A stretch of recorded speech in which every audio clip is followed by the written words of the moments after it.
Hello friends, welcome back to your channel world study.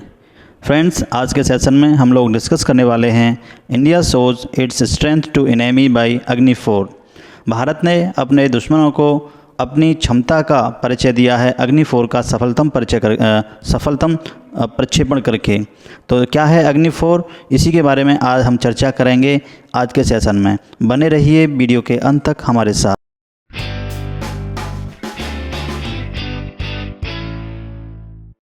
तो देखिए, जो भी इंटरनेशनल मीडिया आउटलेट्स हैं उनमें ये इंडिया की खबर आर्टिकल के रूप में पब्लिश हुई है। India successfully carries out launch of अग्नि 4 ballistic missile. India successfully launches अग्नि 4 intermediate range ballistic missiles from Orissa. Means Bharat ने उड़ीसा के चांदीपुर स्थित जो एकीकृत परीक्षण रेंज है वहाँ से जो मीडियम रेंज की बैलिस्टिक मिसाइल है अग्नि 4, उसका सफलतम परीक्षण किया है। और डिफेंस मिनिस्ट्री ने कहा है कि प्रक्षेपण ने सभी परिचालन और तकनीकी मापदंडों को सफलतापूर्वक सत्यापित किया है। यह सामरिक बल कमान के तत्वाधान में आयोजित किया गया था। यह प्रक्षेपण भारत की रक्षा क्षमताओं को मजबूत करने में एक और मील का पत्थर साबित होगा। इसके बारे में जानेंगे।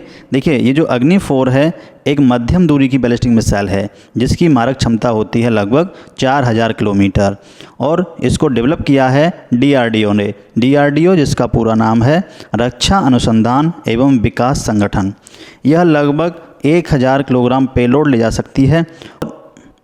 इसके अलावा इस मिसाइल में पहली बार इस्तेमाल किया गया था कंपोजिट रॉकेट मोटर, जिसको उत्कृष्ट प्रदर्शन के लिए जाना जाता है। अग्नि 4 सामरिक बल कमान SFC के अंतर आता है, जो भारत की सभी परमाणु परिसंपत्तियों के लिए परिचालनात्मक रूप से जिम्मेदार है। इसके अलावा भारत की जो मिसाइल सिस्टम्स हैं वो हैं पृथ्वी, अग्नि और जो एंटी बैलिस्टिक्स मिसाइल हैं वो हैं।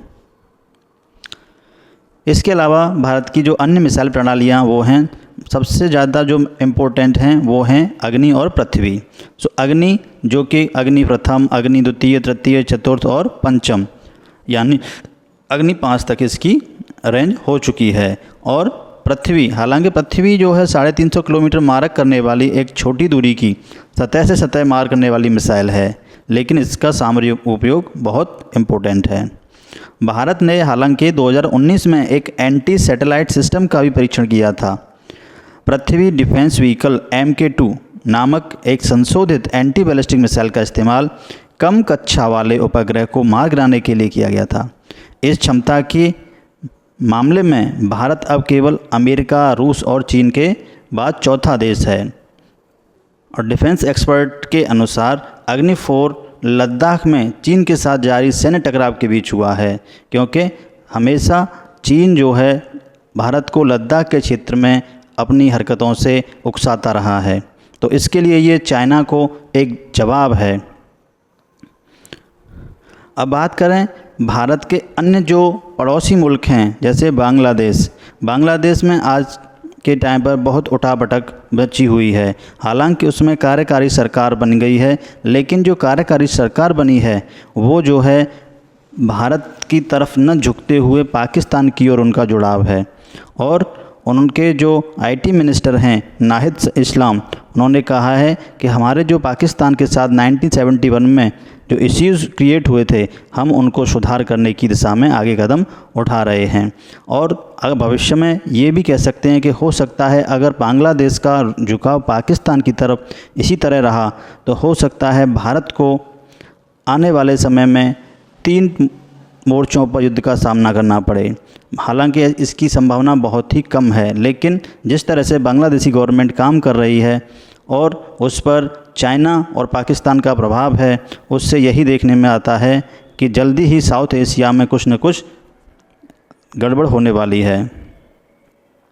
इसी को देखते हुए भारत के जो रक्षा मंत्री हैं उन्होंने जो जॉइंट कमांडर्स हैं, इंडिया के टॉप कमांडर्स, उनकी जॉइंट कॉन्फ्रेंस में लखनऊ में आयोजित की 5 सितंबर को, और उन्होंने वक्तव्य दिया के पड़ोसी देशों में हो रही घटनाओं पर नज़र रखने को कहा और अप्रत्याशित स्थिति के लिए तैयार रहने को भी कहा था। शीर्ष स्तरीय सैन्य नेतृत्व बैठक के दूसरे और अंतिम दिन लखनऊ में पहली संयुक्त कमांडरों की कॉन्फ्रेंस में उन्होंने कहा कि राष्ट्रीय हितों की रक्षा करने और आत्मनिर्भर भारत के दृष्टिकोण को आगे बढ़ाने में सशस्त्र बलों को अमूल्य योगदान की सराहनीय है और तीनों सेनाओं के बीच एकजुटता एकीकरण को आगे बढ़ाने के लिए जो प्रयास किए जा रहे हैं वो भी सराहनीय हैं।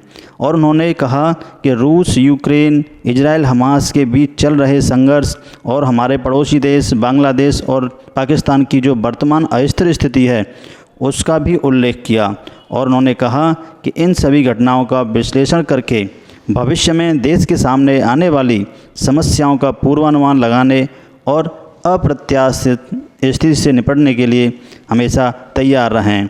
जो भी उचित कार्रवाई हो उसके लिए भारत की फ़ोर्स जो है तैयार रहें कि किसी भी समय कोई भी अप्रत्याशित घटना हो सकती है और इसके लिए हमें मुंहतोड़ जवाब देने के लिए हमेशा तैयार रहना होगा।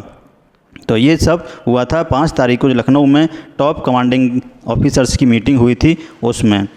उसी को देखते हुए नेक्स्ट अगले ही दिन 6 सितंबर को भारत ने अग्नि 4 मिसाइल जो मीडियम रेंज की बैलिस्टिक मिसाइल है अग्नि 4 का सफलतम परीक्षण किया। ये इस पिक्चर में आप देख सकते हैं जो भारत की मिसाइल रेंज हैं वो इसमें दर्शाई गई हैं। ये जो ऑरेंज कलर से दर्शाई गई है अग्नि 4, इसकी मिसाइल की जद में लगभग जो चीन के मुख्य भूमि है उसका क्षेत्र आता है। इसीलिए चाइना इसको बहुत ज़्यादा उग्र कार्रवाई के रूप में देख रहा है। हालांकि इससे पहले जब अग्नि 5 का परीक्षण किया गया था जिसकी रेंज 5000 किलोमीटर से अधिक थी उस समय तो चीन बहुत बौखला गया था। तो अब अग्नि 4 में हालांकि उसकी क्षमता 4000 किलोमीटर है लेकिन फिर भी यह चीन, बांग्लादेश, पाकिस्तान इन सभी को अपने कवर में ले सकता है। अब इस कार्रवाई से पूरे जियोपॉलिटिक्स में क्या डेवलपमेंट होता है, पाकिस्तान, चीन, बांग्लादेश का क्या स्टेटमेंट आता है, ये आगे फ्यूचर में देखना होगा। जैसे भी कोई मेजर डेवलपमेंट होगी हम फिर दोबारा से आपके साथ हाजिर होंगे। तब तक के लिए धन्यवाद।